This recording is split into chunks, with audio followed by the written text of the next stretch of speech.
Hi, everyone. Good morning. Please let me know if you can hear me in the chat. Just give me like a little thumbs up or yes, you can hear me, just so I know my audio is working correctly. I just want to say thank you for attending this session for today. If you could, please, if you haven't done so already, please put your full name in the comment chat box there. That way we can make sure you receive credit for today. Thank you. I'm glad you can hear me. Perfect. This is awesome. I have to say I have two amazing people helping me out today. Chris Schaefer will be monitoring the chat as we go through. I will try to answer questions as we go through, but he will also be available for any questions as well if I'm unable to answer them immediately. As well as Derek for helping out set this up for today. They are amazing, and I'm so happy that they are here helping me out with this today. So I have to say, thank you for spending one of the last few days of your summer with me this morning. I'm so happy you are all here.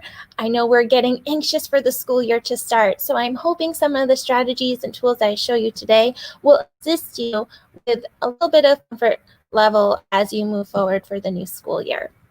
So today I'm really going to focus a lot on Google Meet. So we have had some experience now using Google Meet, many of us, or other kind of video chatting platforms with our students during our closure time in the spring. So today I'm going to show you a few things on how we can amp it up and get our students a little bit more excited and use it in a very interactive way.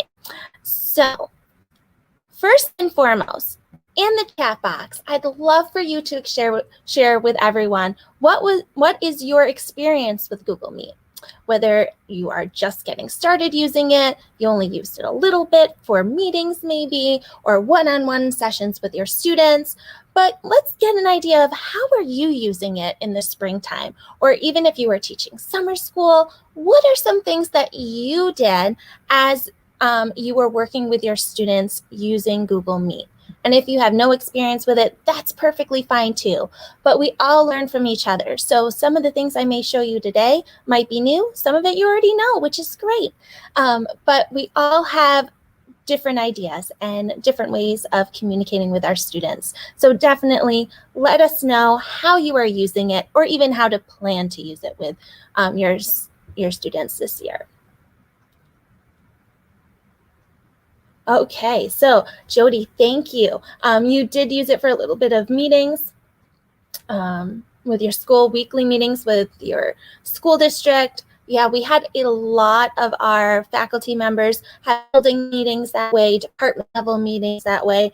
Great way to keep everyone in the loop. Teletherapy, definitely. Whole group platform and check-ins, awesome. Yes, teaching platform, I'll show you a few little ideas on how to do it, but especially for our little ones, we love to do that check-in for them just to check on their emotional needs and how they're doing along the way. Oh, Kayla, I love that you used it every day with your students. That's awesome. Yeah, when they are using it on a consistent basis, it becomes natural to them. So having your students experience this on a daily basis, or every other day, or even just weekly, they get into that habit of using it. Oh, Heather Schaefer, thanks for joining today. Yes, parent meetings for reopening, awesome. It's a great way to share with parents, not just our students. So Google Meet, you can share it so that others can view as well. Awesome. Perfect. Well, thank you for sharing. And as I had mentioned before, if you have anything you'd like to add, let's say I show you something and you're like, oh, I used that. And definitely share your experiences as we move forward. As I mentioned before, we all learn from each other. So make sure you share what you are aware of, or things that you have done too as well. That way we can build on each other. So few things from getting started. I saw this on Instagram and I just had to share it here. So I really felt like throughout the whole entire closure, including my kids, it was like put yourself on mute. I felt like I was saying that over and over again, even with faculty members too, when you're meeting with everyone. Okay, let's remember, put yourself on mute, and then remembering to unmute. I feel like this is going to be that phrase that we're going to hear. And as we come into school, and rather than, let's be quiet, we're going to be like, okay, mute. It's going to be that common word now, I feel like. But I just thought this was pretty hysterical coming forward, because so many of us have found different frustrations when we're using a product for the first time. We're just getting used to it. We're getting our feet wet. There are some things that we notice that we need to make sure our students know how to use appropriately so we can drive our instruction correctly. So today, I'm really not going to focus on the how-tos of Google Meet. This is something Christopher has a webinar. If you go to our YouTube channel, which you're at right now, and look for Google Meet, you could see some of his past tutorials on this, as well as some of our other colleagues on the Model Schools team. But Matt Miller put this awesome infographic together. And at the end of this session, I will be sharing out this presentation. So if you're like, oh, I want that link or I want that website, don't worry about it. You are going to have it all. So I will send this out through my learning plan as long as you have registered, and you'll be able to have access to this. So that way you can use the slides or use the links that I share with you today. But what I love about Matt's infographic that he put here is that for each one of the sections here, when you click on it, it gives you a little tutorial. So you understand each part of the components with Google Meet. So there are so many unique tools that are in there that make it a little bit more exciting and interactive for your students, as well as for you managing students. So when we're looking at our infographic here, you'll see that we have our meeting details on the left-hand side. That's where you can get that custom URL when you get in, if you need to share it, as well as the call-in information as well. Closed captioning, which is something that I love turning on, because that way, if you have some of your students that are hard of hearing or their speakers aren't working, they could easily see on the screen exactly what you are saying.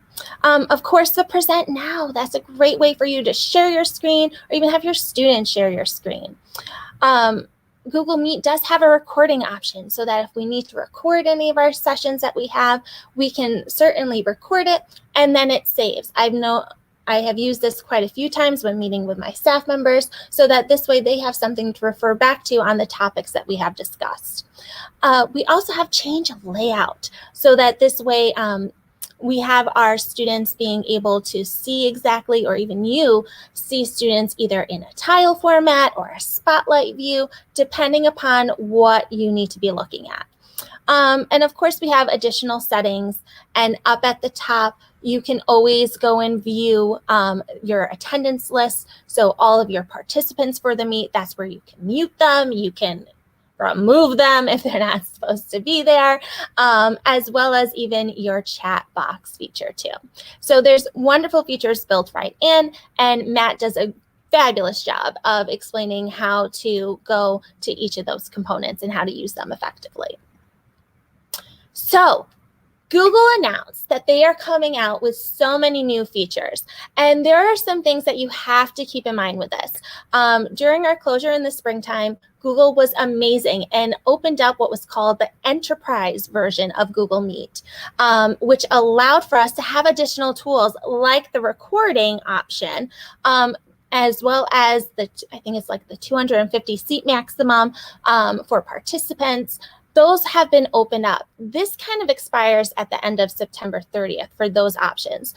After September 30th, you can still use Google Meet, but within limited functionality. So that means that recording feature, the maximum capacity, those all will probably change unless your district purchases into enterprise version. And this is something that you could talk to your IT department about if this is something that they're going.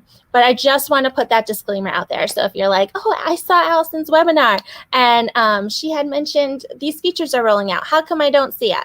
One, Google does roll things out a little bit slowly at a time with certain things.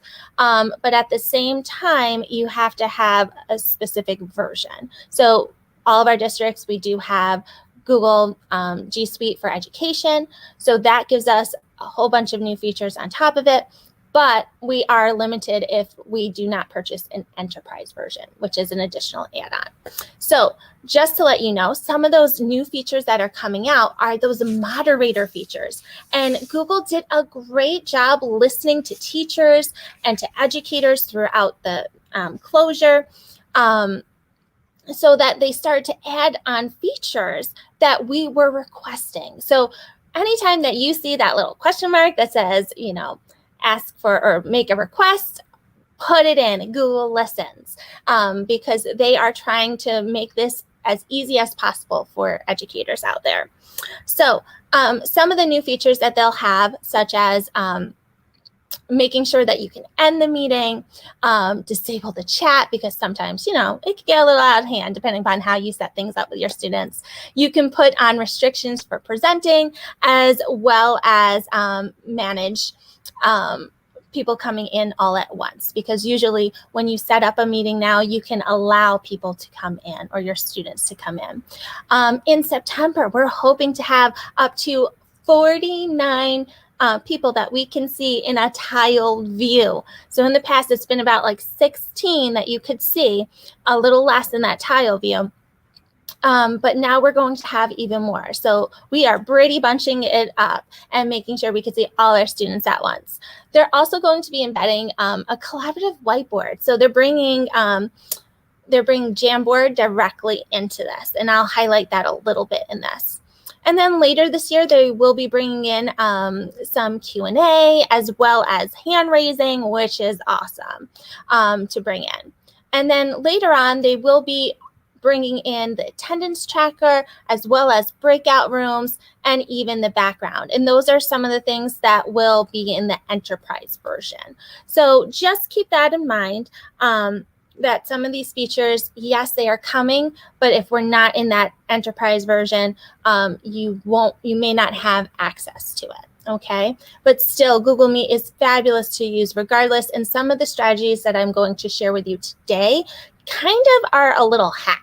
So like if we don't have the attendance feature, I have an idea, or breakout rooms, I have an idea on how you can kind of maneuver it a little bit per se. So just something for you to think about. But Google does listen. So anytime that you see where it says ask for feedback, or make sure you fill that out. So setting up a Google Meet for your classroom or for your students, there are so many ways. There's several different ways that you can do this. One of my absolute favorites, and the easiest way to do it, is to set it up through Google Classroom. During the springtime, Google announced that they had a Google Classroom and Google Meet integration. And it was like, yes, I love it. It is amazing. So definitely, especially for our little ones, this is one thing that you'll turn on, and I'll show you how to get to that. But when you access this presentation, you'll be able to click on each of the links I'm sharing, and it will walk you through it. So that way I don't have to show you right now. Another way is when you go to meet.google.com, you can actually enter in a nickname. And for you, if you enter in your nickname, that nickname is yours and only yours. So if I put in a secret special code, Derek or Chris or Heather can't use my special secret code. And this only applies to just your school domain. So for example, if I use a specific code such as Minnie Mouse in my school domain for Morick, or if I go to Mount Markham, or if I go to another district, that is the only place where you can use it. So if I say, hey, you're going to go to meet.google.com and use Minnie Mouse, it has to be within your school domain. So if you have a parent coming in from a personal Google Meet account or a personal Google account, they won't be able to use that code. It has to be within your district. So keep that in mind. I love using the nickname part for when I have to do like that one-on-one real quick. If someone like emails me and says, hey, are you available real quickly to go over something? Same thing with your students. Maybe they'll email you and say, I'm kind of stuck. Do you have a minute? quick, easy way for you to set up a meet on the fly. So just share the nickname with them, all set to go. So when you go to meet.google.com, you'll see join or start a meeting. You just click that and you can put in that nickname and you're all set. Another way, which many of us were doing in the past before that Google Classroom Meet integration, was the calendar. The calendar feature allows for us to schedule times and have a unique Google Meet time within there. So that's also a nice feature that you use, and then add specific participants on there. So it's something you can use as well. And then they just launched the Gmail integration. So I will admit, I do not have Gmail with my districts, or with some of my districts. So I haven't had experience with this part just yet, but it integrates nicely with Gmail. So you can create a Google Meet right on demand, right through your Google account. So another quick, easy way for you to do it. But as I mentioned before, the Google Meet integration in Classroom, I just kind of want to highlight where you can do this. So when you go to Google Classroom, you open up your class, at the top right-hand corner, that's where you will see the little settings wheel. We're going to click on that settings wheel, and then you'll notice in the general section, that's where you want to click the Generate Meet link. This allows for you to have a Google Meet come up, or a Google Meet link come up right at the top of your stream. So up at that header, your students will see this link, and all they have to do is click it. So right now I've been meeting with quite a few teachers, and they're all trying to get their classrooms set up. And one of the things I've been pointing out is if you want to get ready for if you have to go remote, or if you are doing a hybrid model in some case and need to have this available, you can make sure that it's not visible to students. So this way, if you are going in person right now and you're not ready to use the Google Meet right away, or don't want them to get distracted by something else, you can turn that visibility off. And then when it's time to go remote, you turn it back on and you let the students know there it is for them to click on. I loved having this feature, especially for our younger folks, because they don't have to go in 10,000 places to try and find your Meet link. They don't have a calendar. They don't have to go to their Google account. It's right in their classroom. They're already going to your classroom as it is in order to access materials and to do their classwork. Now they have it here. So I would suggest turning it on. And what many of my students or many of my teachers did throughout the closure was if they wanted to do a whole group lesson with several of their periods, they would copy one of these Meet links and then paste it in the stream in their other classes so that others would get to see it. So as you get into Google Meet, there are some things that you want to set expectations for your students. Just as a reminder, what to expect when they first join their Meet, what are some things that they can be successful at. So I have this little document that I'd like to share with those students, such as reminding them to find a quiet location. I know so many of us, when we were doing our meets during the closure, we have chaos going on in the background. You will see another sibling running in the background. You will hear mom cleaning in the background. You will hear people talking on the phone in the background. We need to encourage our students, find that quiet space ahead of time. Maybe it's someplace in their bedroom. Maybe it's someplace in your living room, a quiet, unique spot where they can focus and stay on task. And sometimes, especially with our students, we want our parents to be able to check in on them too. So make sure it's a place where they're not completely closed off. I love suggesting use headphones, mainly because it allows for them to drain out any of the distractions around them, and they can focus on just the Google Meet at that time. Remind them to listen for the expectations. That's something that you can have presenting on a slide right at the beginning as to what your agenda is for the day. Another thing is with the chat, I know you need to kind of designate that as to how you want your students to react. Sometimes we say, okay, today is not the day to use the chat, but if you have a question at a specific time, please post it there. That's That way we don't have kids having side conversations on the side and getting distracted. So make sure you make a point to your students saying, hey, we're going to spend our time in front of the camera or presenting. We will not use the chat today. Of course, wait your turn. There are ways in which you can have your students signal. So if we are able to view all of our students in that tile view, you can have them hold up something to let the teacher know that their hand is raised versus just a simple hand raise. So that allows for them to do that, as well as even maybe in the comment box, maybe put a little thumbs up emoji or a little hi or a wave, so that this way they know that you need attention for that time. And then, of course, mute your microphone. Like I said, just mute it and then show them how to unmute. Sometimes I know, like right now, as we are going into the fall, think about with your students, some of the things that they experienced in the springtime, they kind of need a refresher even for the fall. So if you do have a meet, try to set it up where you're just going over the Google basics, such as muting that microphone, using the chat, showing how to turn off your microphone or to turn off your camera. This way students can see how to use the product and have that little refresher so they're comfortable again using it. Okay, so some of the things I like to say when you get started to review with your students, as I mentioned before, mute the microphone. I feel like that is the #1 thing to do with students, is just show them how to mute that microphone and unmute it when they're ready to speak. And then pin participants.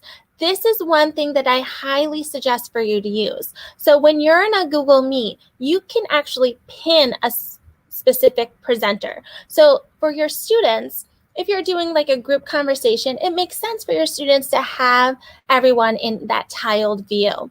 But if you're in the situation where you are giving more direct instruction, you're sharing your screen, you want them to focus, show your kids how to pin the participants. So I'm just going to jump out real quickly, but you'll see here, I'm kind of in a Google Meet. I have my document, or not my document camera, but my iPad set up on another account here. And for this case, I want to pin this so that this way I know I am focusing on this. So all I need to do is hover over and click the pin, and this will pin the screen. And you'll notice that the unpin shows up. But this is something to help your students stay focused, so that this way the presentation that you have, they know that's where you want them to go. You don't want them looking at your face. You want them looking at the presentation. So make sure you show them how to pin. Another thing is show them that screen layout. So if you want them to do that tile view, show them how to access that tile view. If you want them to be able to see just that spotlight view of the person talking, you could do that as well. And then, of course, explain your chat expectations. I feel like this is something that we do need to address before moving forward so that students understand when it's appropriate to use the chat. Okay, so another thing I'd like to share with you is I had mentioned earlier about the different ways of scheduling a Google Meet, but think about it I know in our like high school level, you may find yourself doing more office hours with your students so that they can have that more one-on-one attention. So in Google Calendar, you can set up appointment slots so that students can sign up for specific times within that time frame. And when you do that, it generates a custom Google Meet link so that the kids can view that as well. And that goes directly to their Google Calendar. So in here, I kind of walk through how to set that up. So here I've set up appointment slots from 10 to 12 in half-hour increments. It gives you a specific URL to share with your students. So I would copy that URL. I would put it in my Google Classroom for kids to access. And then from there, all they need to do is put that into their account or go to that website, find where the appointment slots reside, click on the time frame that they'd like, and then they can put in what they would like to work on during that time, so you are aware. What happens is this shows up on their Google Calendar. So when they go to view Google Calendar, it pops up, and it can show them where that Google Meet is. This way you get it on your calendar, they get it on theirs, and there's no creating more Google Meets. So it makes it specific for just that time frame, which is nice. So something to consider moving forward is using those office hours if you have something outside of those designated times you're meeting with a whole group per se or a small group instruction. So as I mentioned before, Breakout Rooms is coming hopefully in the fall if you have enterprise version. But there are some ways to get around it using Google.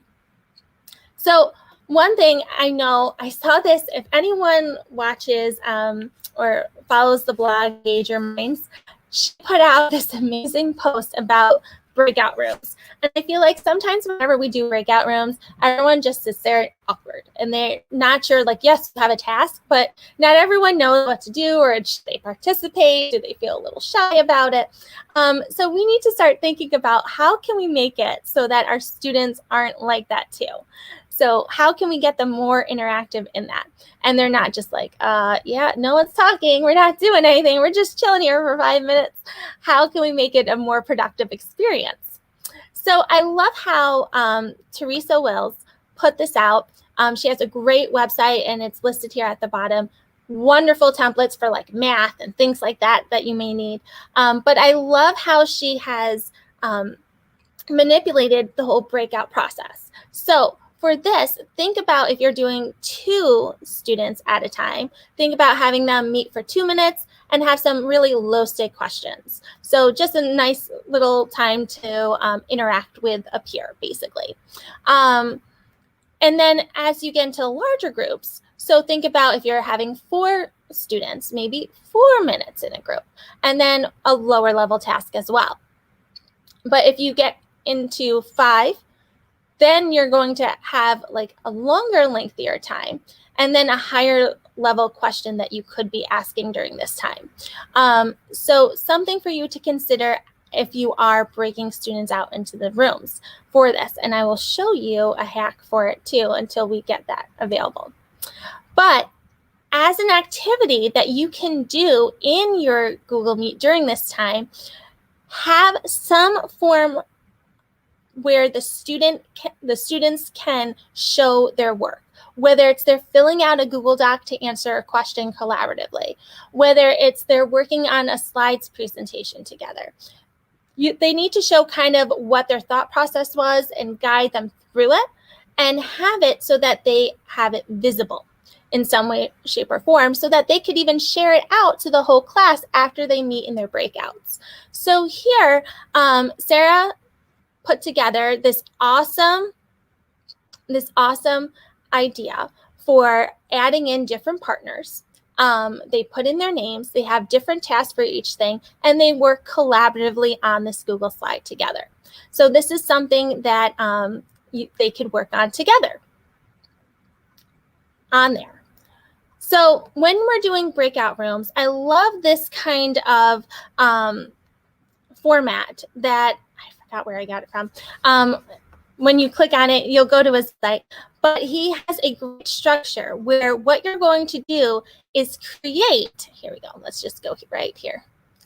There we go, Clay, he's awesome. He basically has this great website that he put together showing you how to create like a hack for breakout rooms right now. So until the feature becomes available, Clay Smith basically walks you through how to create it up. So you're going to generate those nicknames like I talked about earlier, and you are basically going to take that custom URL that you get and put it into basically this kind of slide. So you're just going to link here with saying, hey, okay, my green group is going here. My blue group is going here. You can have group 1, group 2, group 3, group 4, however you see fit.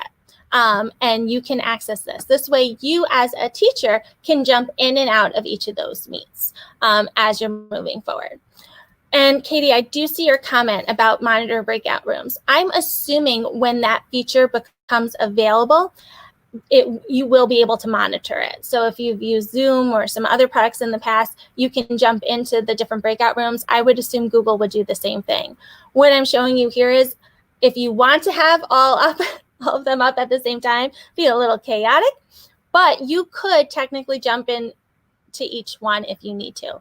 But being that you are setting up that meeting space, you can basically kick the kids out. You can control it a little bit more if you're using this kind of hack for it.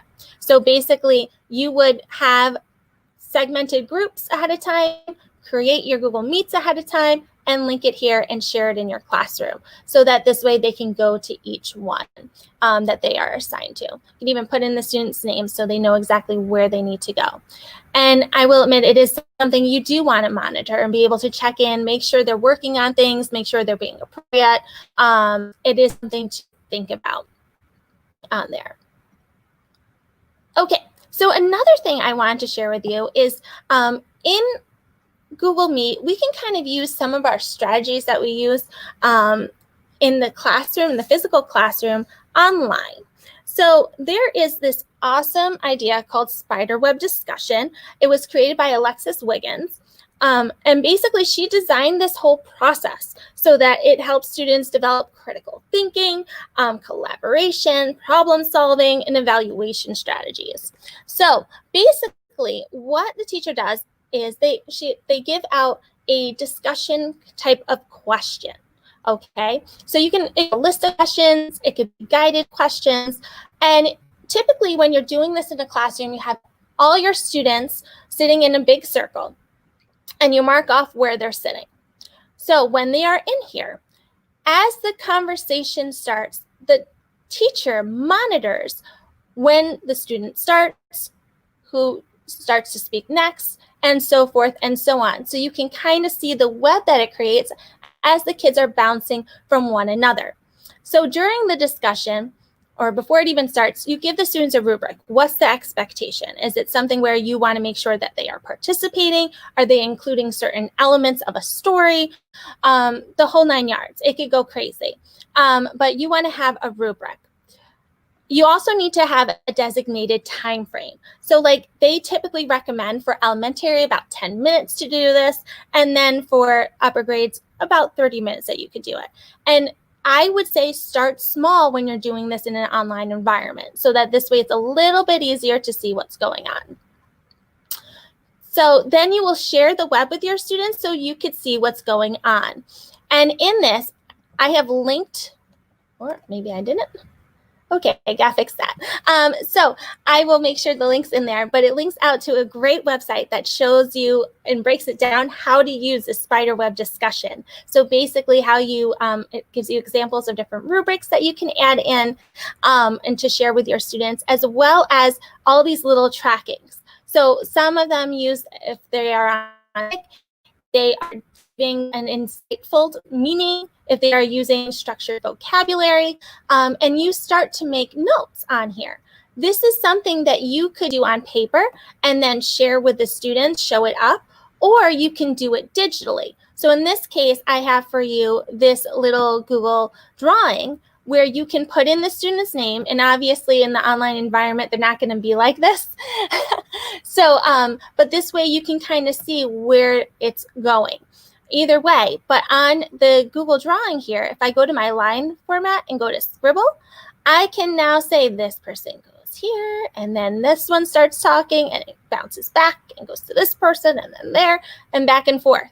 But this is allowing the students to see exactly what's going on and how they're building off of each other, and if they're staying on task, if they're building more information off of their peers on top of it. So a cute idea to start off that you can easily use in your classroom, but to that digital environment. So we talked about the chat. So this is a great place for you to take advantage of that space in order to assess how the kids are doing.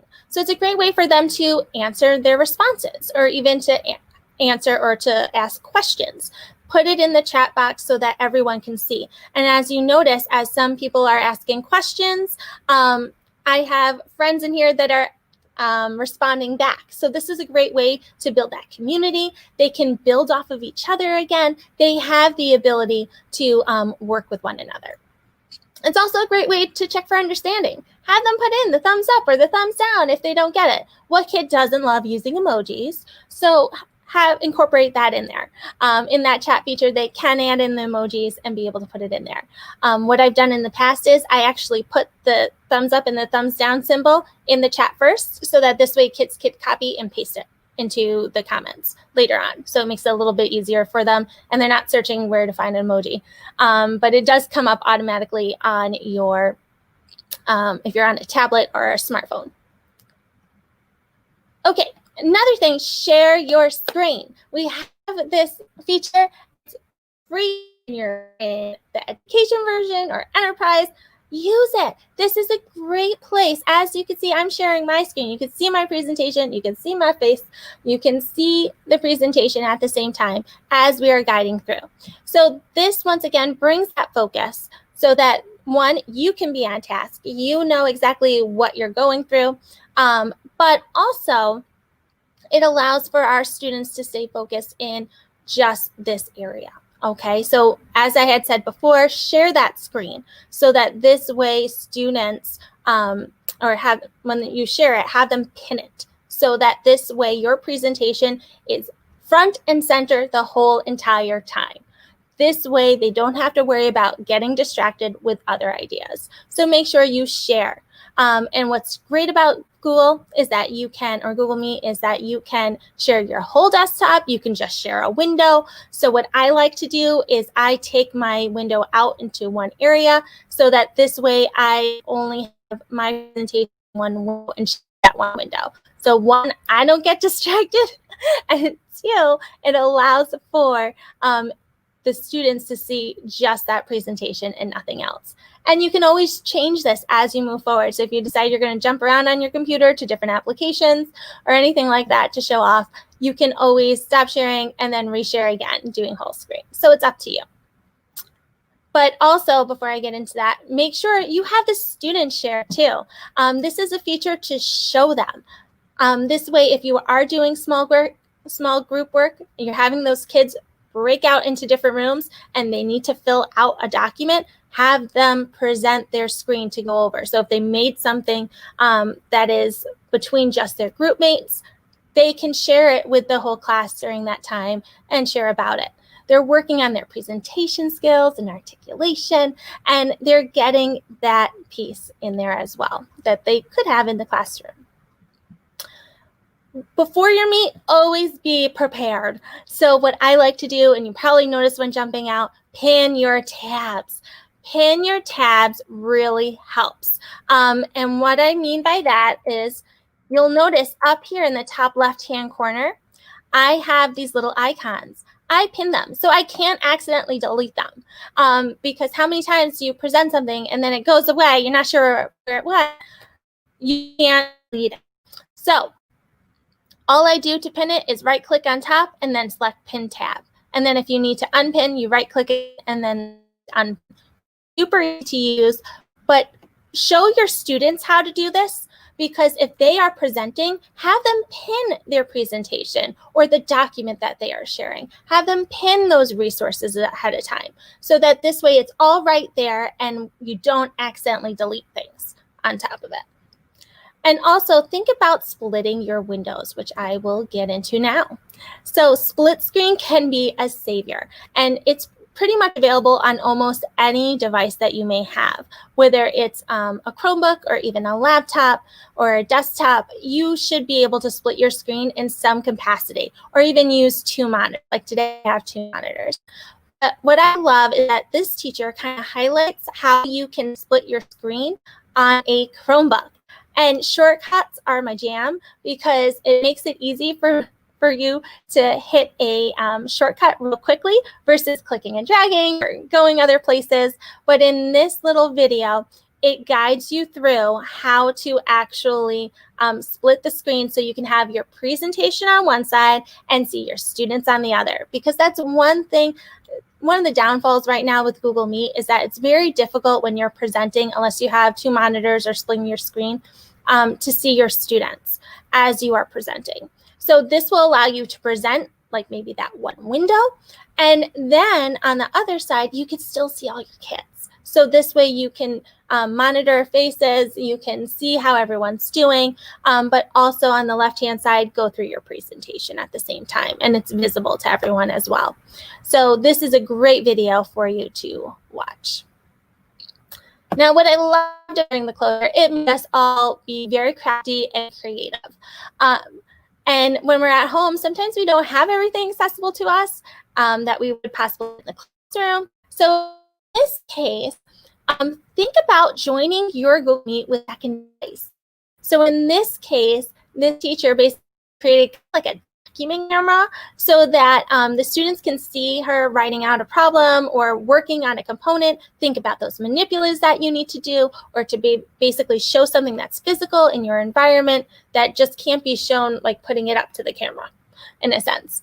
But setting this up, you can join a Meet with the same account on multiple devices. So in this case, I could be on my Google Meet and have something on my iPad or on my smartphone set up, so that this way we can instruct on there. So just to show you again, I have my Google Meet that's already up here. This is my camera, so everyone can see my manipulative that's in there. So if we need to switch things out, or if we're doing a little bit of stop motion, we can change things up and everyone sees automatically. And my guy fell down. But this is a great way to show your work. So if you're trying to show students with manipulatives what's going on, if you're working with coins, if you're working with Unifix cubes, you can do that. Or if you're even just trying to write it out. I know some teachers have a difficult time with the writing process digitally, so this would be a great way to incorporate that on there.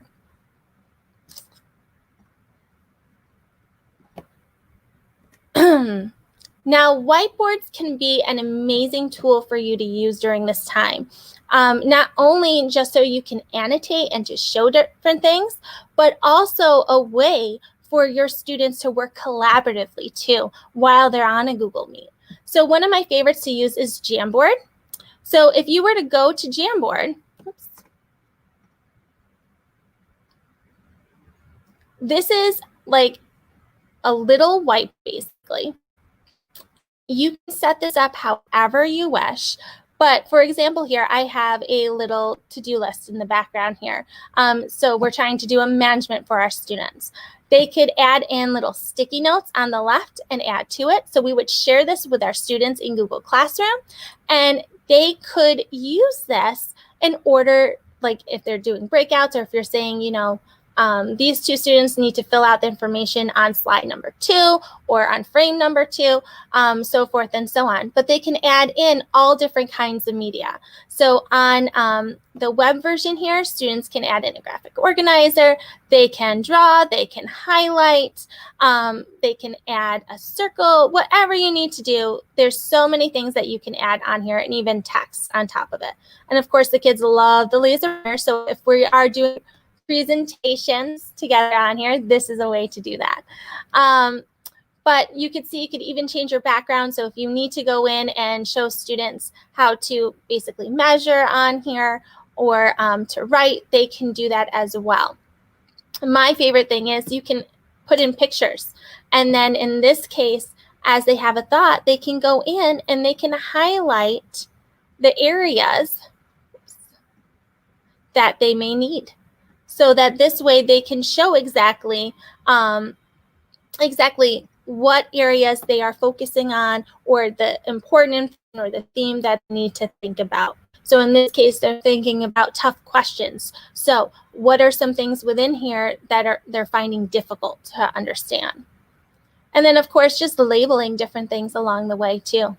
And then setting up for group. As we said before, with that hack for your different breakout rooms, set up a Jamboard, one frame, and you can see my frames are up here. You can set up a frame for each individual group and assign them. So group 1, you're going to be on this frame, on frame 7. You need to use the sticky notes in order to answer the questions and to ask what's going on. So even though they may all be in the Google Meet together, they could still add it here. Another great tool to use is the Canvas app. I absolutely love this. Jamboard is maybe something more with for collaborative work. Canvas is specifically individual user. So for you, if you need something on the fly for a little whiteboard to show students what you're doing, you can easily bring this up to start to add in your writing or whatever you need to put up there. But it's simply just pen tools that you can use. You can add in images, so if you need to annotate on top of an image, you can start off adding an image first and then layering your writing on top of it. So lots of fun to use that. But those are just some unique ways in which you can visualize a little bit more with your students, either in a collaborative environment or having them do it individually. Now, the last thing I kind of want to highlight is recording your meets. As I mentioned before, there is a record feature available. When you're in your Google Meet, always hit the 3 little dots down at the bottom, and then you can record the meeting. What this allows for you to do is to record your whole session, and then this way people have access to it later on. Okay, so lots of fun to use, but it allows for those that possibly maybe missed the lesson to be able to view it. One thing to keep in mind is, though, if you do have your students in there, maybe consider having them turn off their cameras just for that time, so that way the students won't be on camera for it. But it is a good idea to possibly record them so that you have a library of your lessons ahead of time. Or if you need to record something ahead of time, a lesson, you can record using Google Meet and sharing your screen, kind of like a screencast, in order to access that. So I've gone through my content. If you have questions for this, please put them in the chat and I'll answer them as they come up. And I will be happy to answer them for you. If you have anything you'd like to share, any tidbits that have worked for you in Google Meet, definitely add them in the chat here. Okay, but thank you again for joining me today. I appreciate you taking one of your final days left of summer and spending an hour with me. I definitely love having you all here.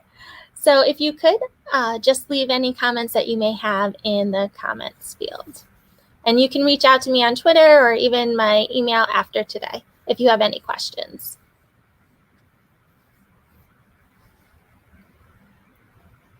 You're welcome.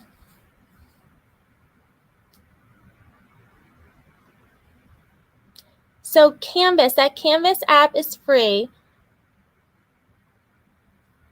So I just want to make sure that you're aware of this. This Canvas app, this is just a web application. So if you just do canvas.apps.com or .chrome, it's not, I know there's a Canvas LMS. This is not it. This is just a simple annotation tool. It's not even an app in the web store. It's just strictly for like the Chrome browser. I believe you can access it on an iPad, I believe. I have to double check on that. Yes, Lisa, this session will be recorded, so you will be able to access it after today. So the dual camera, yes, I have 2 different devices. So what I did was in my Google Meet, I basically just went on my iPad and I joined the same Meet. So it could be that Google Classroom integration link, whatever, or using the same nickname. You join in, and this allows for me to set up my camera so that this way I can show anything on my iPad screen, using the camera on my iPad. So Jamboard and Google Classroom. So Jamboard, just to let you know, you have to go to your Google Drive first to create it. Or if you go to your Waffle, your app launcher, and you should be able to select Jamboard from there. From there, then you can share in Google Classroom. So just like how you would share a Google document, you could share a Jamboard presentation the same exact way. I hope that makes sense. Hi, Julie.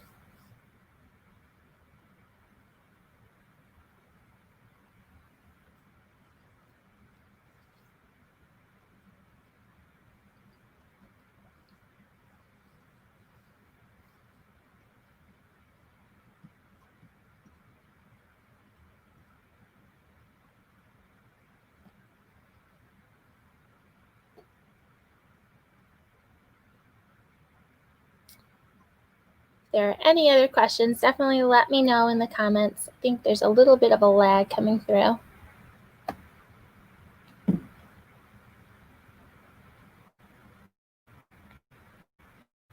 Okay.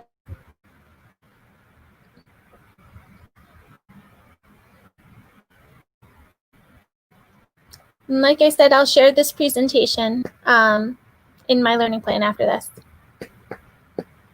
You too, Julie.